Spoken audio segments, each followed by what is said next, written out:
आप कभी भी एक बेटर ट्रेडर नहीं बन सकते अगर आपने ये ट्रेडिंग माइंडसेट अपने अंदर डेवलप नहीं किया तो। दरअसल मोस्ट ऑफ द ट्रेडर्स यहाँ पे मार्केट में जब भी ट्रेड करने आते हैं तो उनका ध्यान रहता है प्रॉफिट और लॉस पे, जबकि प्रॉफिट और लॉस को एक तरह से बाय प्रोडक्ट समझना चाहिए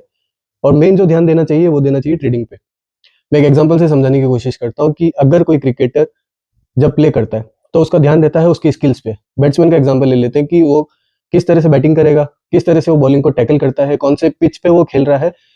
वो जो ध्यान देता है अपनी बैटिंग स्किल्स पे ध्यान देता है, ना कि उसको वहां पे प्ले करने के बाद कितने पैसे मिलेंगे उस चीज पे ध्यान देगा तो कभी भी अपनी परफॉर्मेंस अच्छे से नहीं कर पाएगा। सेम इसी तरीके से ट्रेडिंग में भी होता है, आपको जो ध्यान देना है अपनी परफॉर्मेंस पे ध्यान देना है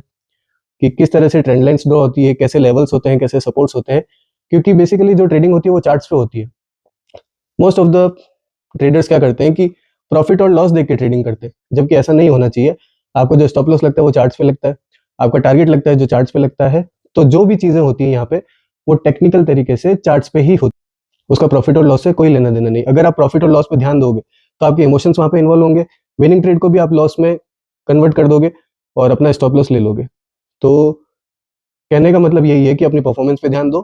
ट्रेडिंग स्किल्स पे ध्यान दो। पैसा जो है, प्रॉफिट और लॉस जो है वो बाय प्रोडक्ट है, आपकी परफॉर्मेंस पे डिपेंड करता है कि आप किस तरह से परफॉर्म कर रहे हो मार्केट के अंदर, उसका रिजल्ट जो है वो प्रॉफिट और लॉस है। वीडियो को सेव कर लेना, फ्यूचर में जरूर काम आएगा।